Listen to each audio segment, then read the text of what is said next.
Well, happy New Year's, Merry Christmas, holiday edition. There's no holidays featured in this coach's talk, but we do have a present for our viewers. Oh, We are going to be talking about the much the debated, controversial squat depth topic, and not to dive too deep in right away, but more for the talk. We're just trying to clarify for our viewers to understand how we're thinking and why we do things in our gym the way that we do.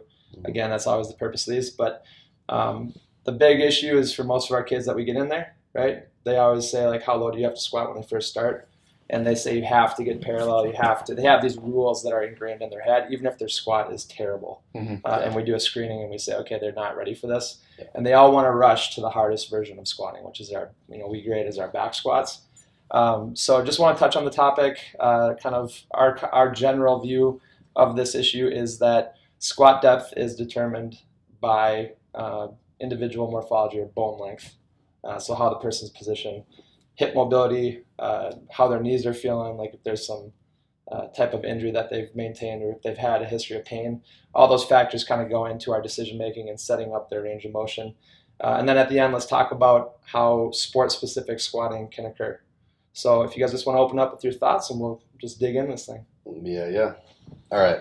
Well, I always think of the extremes kind of right off the bat, and just to make like good examples of what we're talking about with like morphology and biomechanics and whatnot.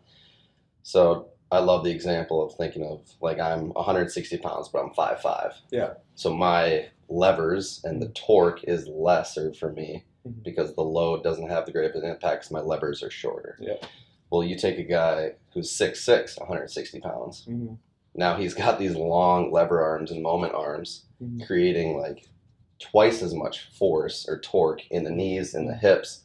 So these fulcrums that they're hitting, even if the load is the same, just by limbs being longer, you create more torque on these wherever you hinge or at these fulcrums. So I always find it interesting to take somebody that's the same weight and they're using the same load, but all of a sudden you change their limb length and it changes everything. So it's not just about like how big you are, how small you are, and that can even depend, like, yes, I'm short, but let's say my femurs are really long and my shins are really short. Well, then that all of a sudden changes everything too. So I just find it crazy how individual it really is in comparison to, like, you can't just say, okay, you're a sixth grader who's 5 feet tall, we're going to put you in this squat, you have to get to parallel. It's just so individual that it's hard to even pinpoint like there's not even really like an answer to this question. It almost seems like it's just indefinite. So I just love to start with the extreme of like a really short person seeing the lengths and then imagining a really tall person. Simplifying in terms of like that's an easy thing to understand if you're not like in our world is shorter person's going to have easier time getting low. Tall person's going to have much longer time to get to that parallel or that deeper squat. So obviously there's more time under tension and center of gravity issues, all those things. It's easy to analogize that because it's like they can see that in their head because you see people like that walking around every day. Yeah, I just hate this debate. Personally, I think if you're taking it, you're just taking a population of a bunch of different body sizes, mobility issues, and limitations, and sports, and histories of injuries, and all these things, and trying to fit it into this grandiose parallel squat or the butt to grass squat. We were talking about this yesterday because I think it's not so much as a debate for me as it is just a justification for understanding. Like a lot of times I think the problem with media is that you have one of our kids go online and they see somebody squatting and then you'll see all these comments and it doesn't count, wasn't parallel. That's what I was referring to about how I hate. So I think it's more of a general viewership issue than it is necessarily a strength coach issue because if you're a strength coach, your job is to study the things that we're specifying. So like, knowing how biomechanics and how like morphology or bone length is going to affect your squatters. Obviously our goal is, again, never to tell somebody just to squat at a less depth for for our gain, like we're not trying to get somebody to put more weight on the bar and squat half the distance and be like, look what we did. Yeah. That's not our motivation. Yeah. So like that's where I think the misunderstanding is that if you put something online, usually as a gym, you're trying to like help the person receive credit for their hard work, or you're trying to encourage them to work harder. You're not saying like, look what we did, or look at provoke a conversation of some sort. Yeah.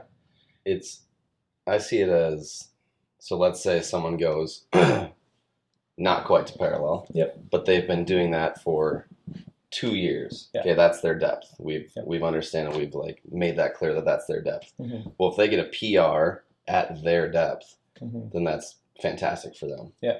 But people could see it. They only see one squat, let's say online, like we're talking about, and they say, no, that sucks. That doesn't count. Yeah.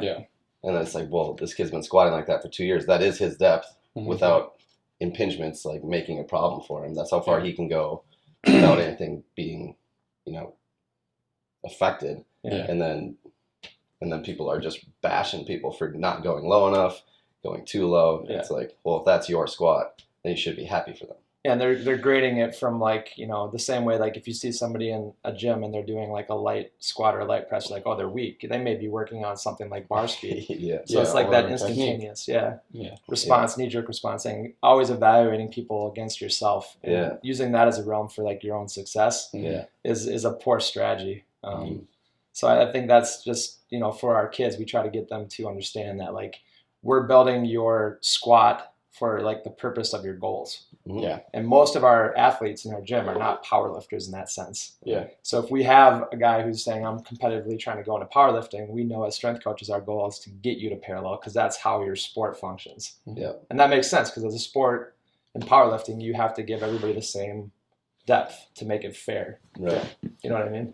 I think people underestimate the fact that PR stands for personal record, and that doesn't always mean weight on the bar. Yeah. If you go 225 at whatever angle above parallel, but then you went 185 and you were lower than parallel over the course of a 6-week intervention of mobility and stability practices and motor control and maybe clearing up some injury restrictions or whatever, and you went down lower, but the weight on the bar came down, that's a PR. And people should be happy with that. Because now you are better able to control your unit as a whole within that parameter for a longer range of motion. So you added metrics to your squat, just not visually on the bar.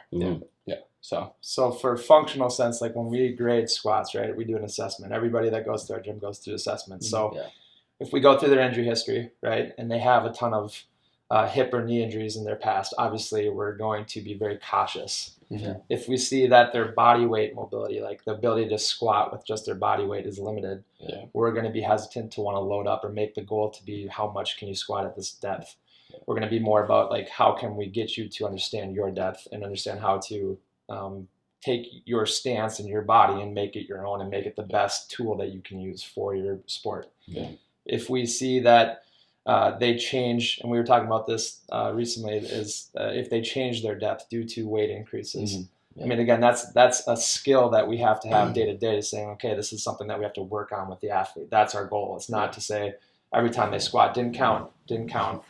So I think it's more about understanding each person's goals and what their body's telling you, and then aligning your strategy with what you're seeing. And that's how every lift works. It's just that squat is such a powerful lift. In our community specifically as a lifting culture. Everybody says like, back squat's the king of lower body lifts. But I think for us, let's describe it like, let's say I have an athlete, right? Two athletes. One is saying I want to gain strength in my lower half. The other's goal is I want to increase my vertical and my sprinting speed. So we know that the more depth you get, the more like muscle you're recruiting globally with that lower half. And then we know that, I think it was, I can't recall the specific journal. I think it was Human Movement or something. 2016 had that study about quarter squats are going to carry over more for a vertical and jump increase. Right. So now as our coach, you're saying, okay, if this person's goal is strength and they have a great squat, I'm going to encourage as much depth as possible and build strength around that depth. But if somebody has, wanting to do sprinting, speed, and jumping, we know that we can get a high transfer to those goals from a lot less depth, even a quarter depth. Right. Mm-hmm. So like describe like how that stuff in your guys' heads, like you evaluate goals and assign the depth for that, like or the lifts that you do. Yeah, well, I see that as the outcome that you're trying to achieve is specific. Yeah. So if I'm gonna jump max vertical jump or I'm a sprinter, you're only gonna reach certain joint angles in that. Mm-hmm. So yes, you should probably try to work towards a lower squat some point in your year for general health, mobility, whatever practices. But if your singular focus is a vertical jump, then you're going to want to try to dial your training in specifically to that. Yeah, so you need to get really strong within the range of motion that you're going to compete in. Versus I just want to gain strength for recreational purposes or muscle mass or powerlifting or whatever. Then you should be moving through a fuller range of motion because you're going to recruit more muscles, especially the glutes and hamstrings. Yeah, right.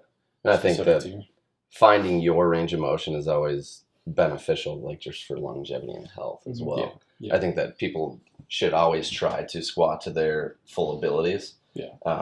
But like you said, if your singular focus is just vertical, then yes, shorter range of motion is going to help that goal.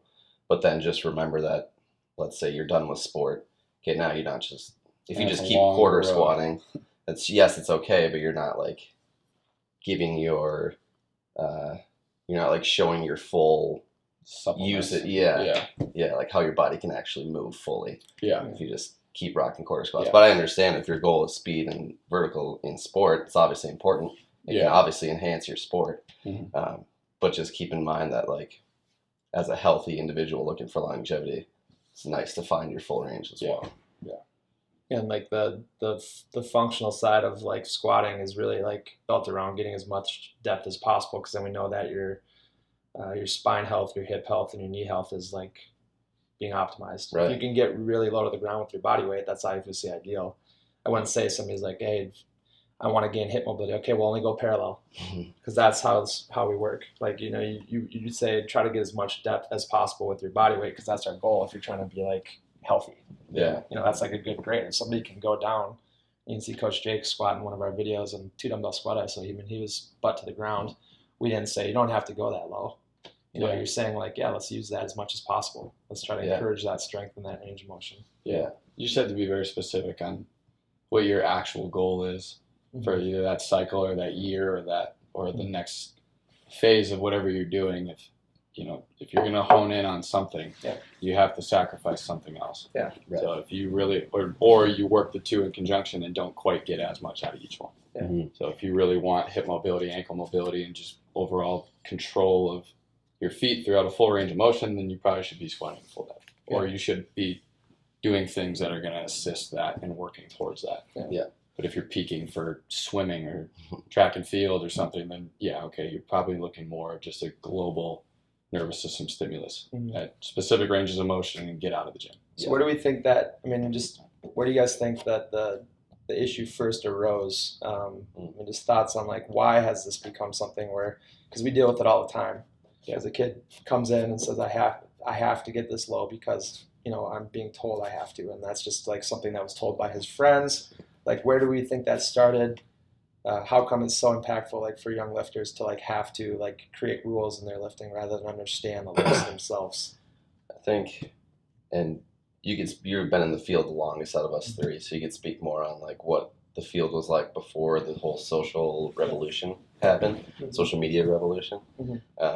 But I do think that you posting or you showing a video of you squatting, you're not looking for, but you're going to get a response, whether that's good or bad. But essentially, I think it comes down to more or less ego, people trying to like impress others, people trying to just go to that depth because they think it's right, because they've been told it's the right thing to do from either people online. But I think that like the powerlifting has gotten really popular, and then things are getting posted a lot more. So people post their workouts all the time, therefore eliciting a response.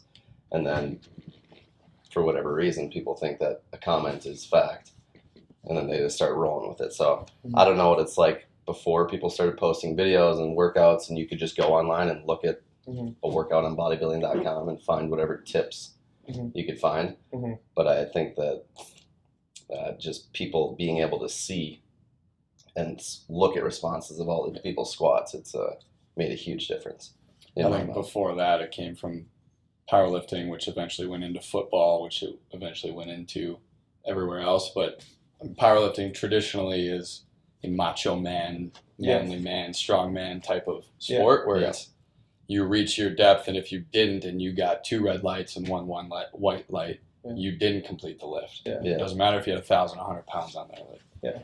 So I think that a lot of those older age powerlifters started training people and then became kind of evolved strength and conditioning as a profession. And like the older mentors you have kind of just came out of that background and were taught that, and really the idea of like foot stability, hip stability, and motor control and mobility and all that stuff was kind of too late to the game, where then the hard-headedness and the manliness and stuff became like, okay, this check mark is not only like, it's not only a powerlifting thing, it's now a ego-driven thing.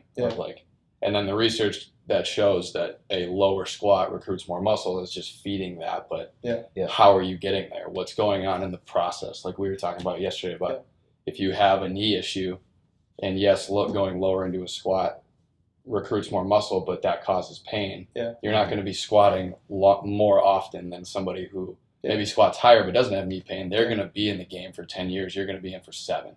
They're getting more out of that. So I think it stems from the powerlifting community, which I love. I started up in, so I'm not bashing them at all. I think just the ego behind it, which I was 100% a part of. I love that. And then like that macho man, like I'm better than you. We both squatted 1,000 pounds, but I got 2 white lights. I made the depth. You didn't. I win. So it's like a competition. Fractions. It's like a competitive side of lifting that's entered the culture rather than like the functional use of lifting. And there's judges in that too. Like somebody is telling you, yes, you did it, or no, you didn't do it. And then the people around are just open. Like their opinions don't matter, but they're still going to float. So that just opened up into the rest of the profession. It's kind of like how youth baseball players look at professional baseball players and want to emulate them. Well, someone who's super into lifting is going to watch, powerlifting, is going to watch Olympic lifting and say, I want to be like them, so I must do it like those them. are the stars of the sport. Those are the stars. Those are the superstars that you idolize, really. So you want to be like them.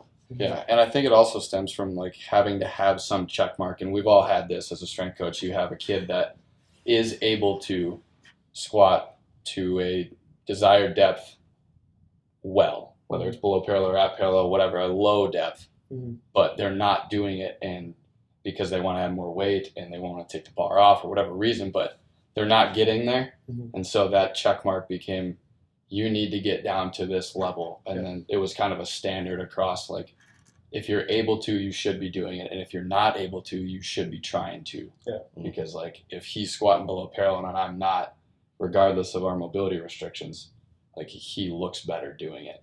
The eye test. Eye, just purely the eye test, where now it's like, okay, are we focused on trying to correct individual restrictions, or are we trying to get somebody to a check mark of that, where like if you're a strength coach and you don't have a huge staff of interns or people and you have 20 or 30 people to train, then you have to kind of have some way of managing it where you can't just hone in on each individual's restrictions, because you just won't get anywhere in that period, which a lot of coaches or sport coaches are going to say, like, why aren't we getting any stronger? Well, because we're correcting mobility, and they're like, I think that's the point. That part too. I think that's the point to highlight, is that besides the cultural impact that powerlifting and Olympic lifting, I mean, Olympic lifters are told to squat down to the ground so they can catch the bar. Which makes perfect sense for their sport. For their sport.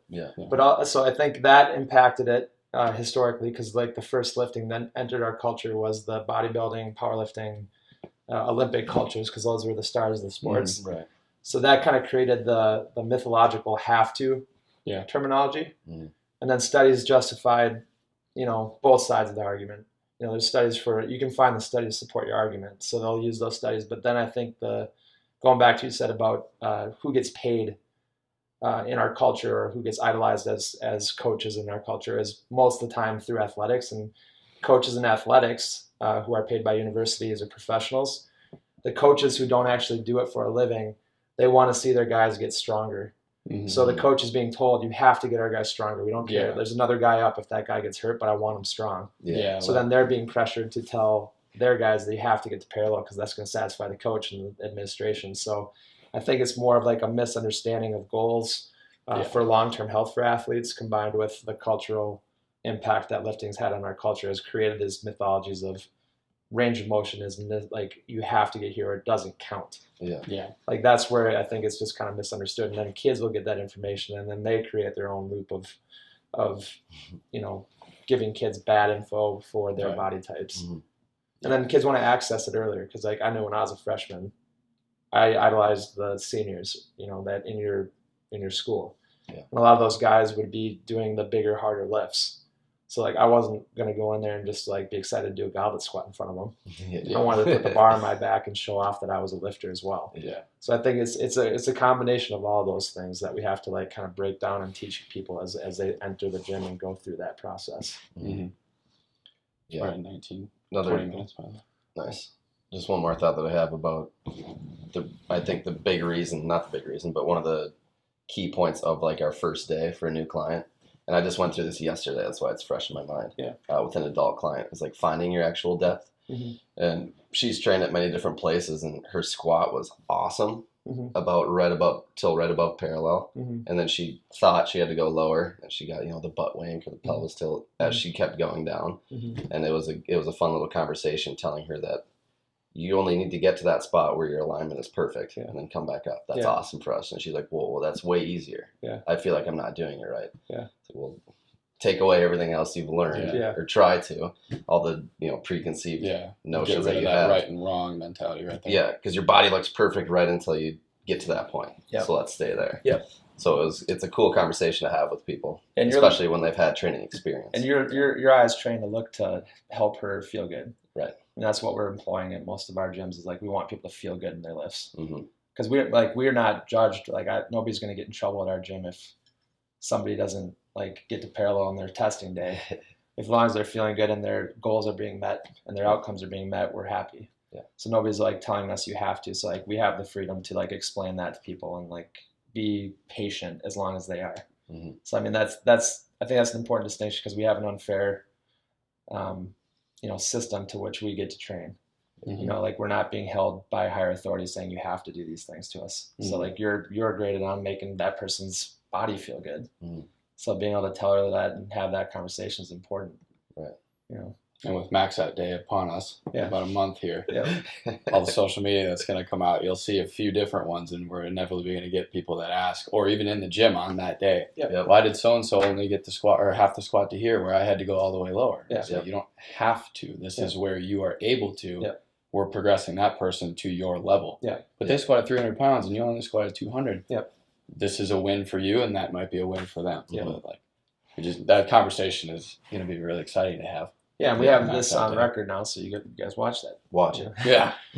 So I think we are going long here. I think just a summary, like we aren't saying you have to squat parallel. We're not saying that it's bad if you do. We're not saying anything. As always, we're going back to we treat case by case, goal by goal. And then I think the important distinction is being able to say, if you have an issue with this, ask us why. And we're going to have a justification about why we're setting you up at that range of motion or why we're training that specific type of squat. So I think those are the things that you need to, if you're in a different location, you're being trained by somebody else, and if you're having pain and they say have to get parallel, challenge them with those questions. And use the knowledge that we're talking about to give yourself a better access to challenge people that are training you, or to better understand your own training devices if you're training yourself. So no pain ever present in joints. Find out your range of motion, have somebody test you and set you up, train it in, and if you do it enough, you will get deeper. Right. Yeah. A well-rounded program will get you down. Yep. Always ask why. Yep. Why is a good question. Cool. All right. See you next time.